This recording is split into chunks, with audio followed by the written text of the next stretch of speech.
Assalamualaikum warahmatullahi wabarakatuh. Waalaikumsalam warahmatullahi wabarakatuh. Selamat pagi anak-anak.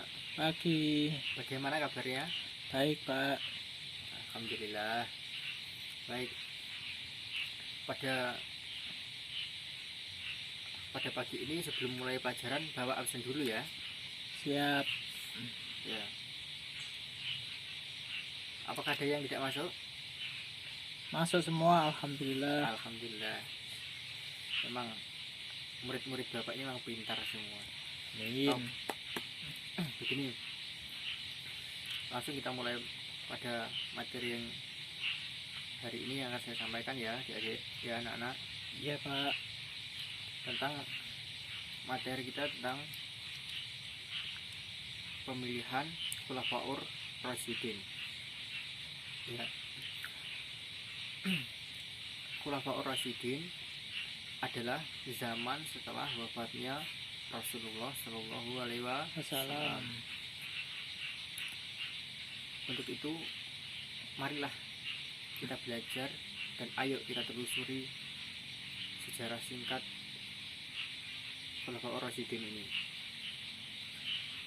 Khulafaur Rasyidin dipimpin oleh 4 pemimpin. Yang pertama ada Umar bin Khattab. Ya, yang pertama ini Umar bin Khattab. Umar bin Khattab adalah salah satu seorang pemimpin atau khalifah, orang yang sabar, orang yang juga cerdas dan juga sangat takut kepada Allah Subhanahu wa taala. Contoh yang baik bagi kita umat Islam untuk meneladani kisah Abu Bakar ini. Dia termasuk orang yang as-sabiqun al-awwalun, orang yang pertama-tama atau orang yang pertama kali masuk Islam. Begitu. Ketika Rasulullah berdakwah, Abu Bakar selalu ikut menemani.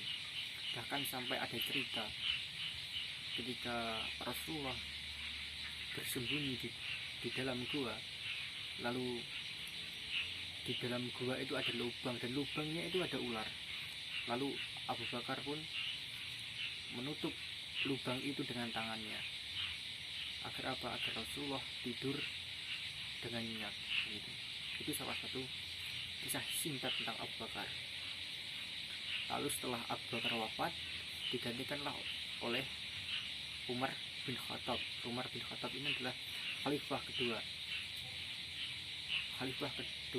umat Islam setelah Rasulullah tiada.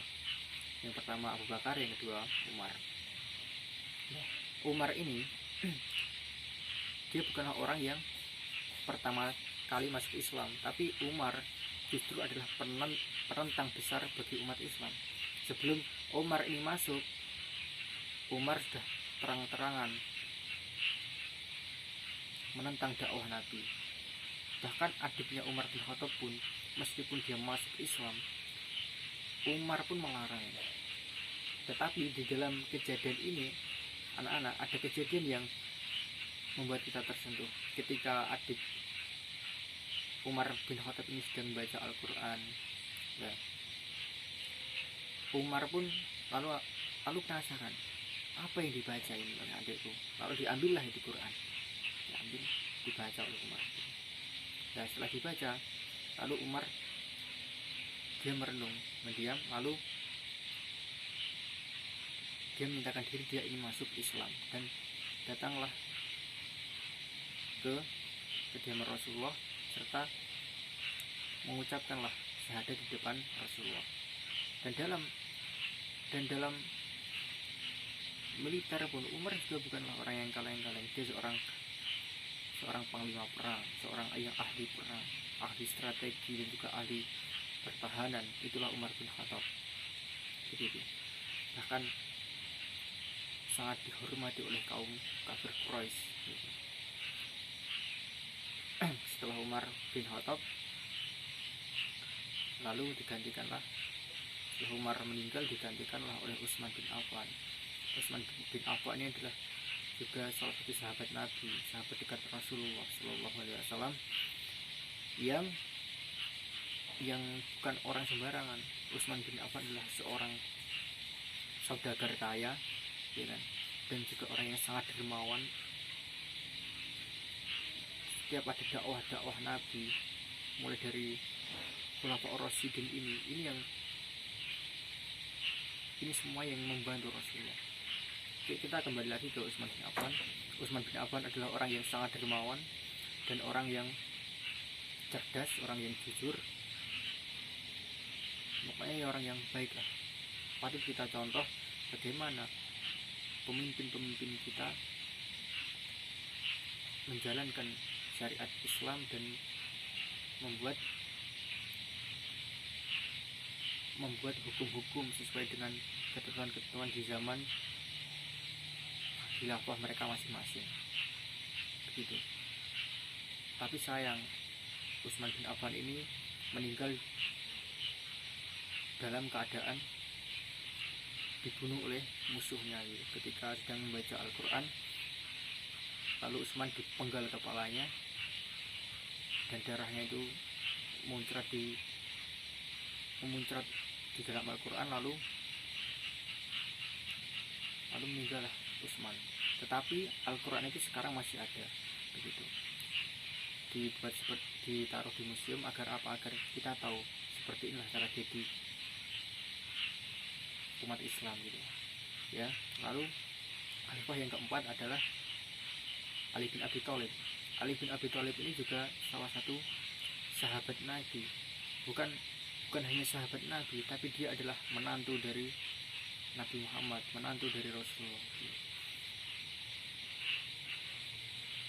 Nabi Muhammad memiliki istri yang bernama Fatimah, ya kan? Fatimah menikah dengan Ali bin Abi Thalib, begitu.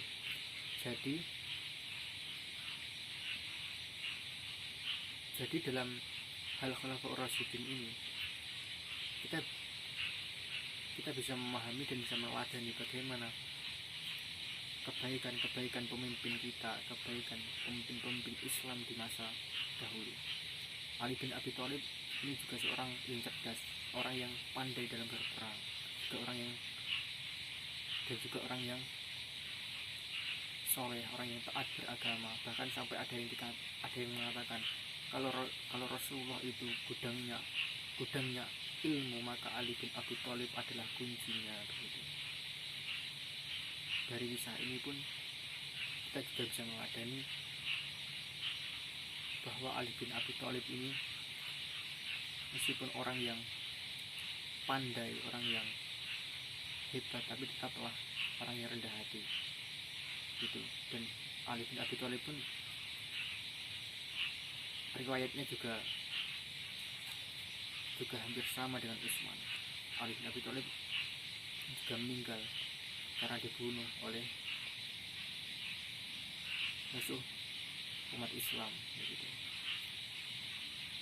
Semoga dalam pembelajaran singkat ini kita bisa meladani bagaimana Rasulullah menjadi seorang pemimpin yang baik, bagaimana para Khulafaur Rasyidin penerus Rasulullah ini juga menyontohkan hal-hal yang baik, hal-hal yang patut kita teladani, gitu. Itulah singkat kisahnya, gitu. Apakah ada yang mau ditanyakan, teman-teman? Sudah Pak, sudah cukup. Alhamdulillah, sudah paham.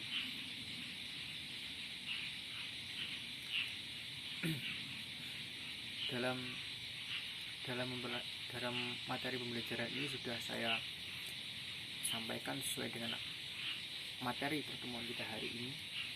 Kalau memang sudah tidak ada yang ditanyakan, ya akan Bapak akhiri ya, anak-anak. Iya Pak. Benar kan ini nggak ada yang ditanyakan? Sudah, alhamdulillah, sudah jelas. Alhamdulillah.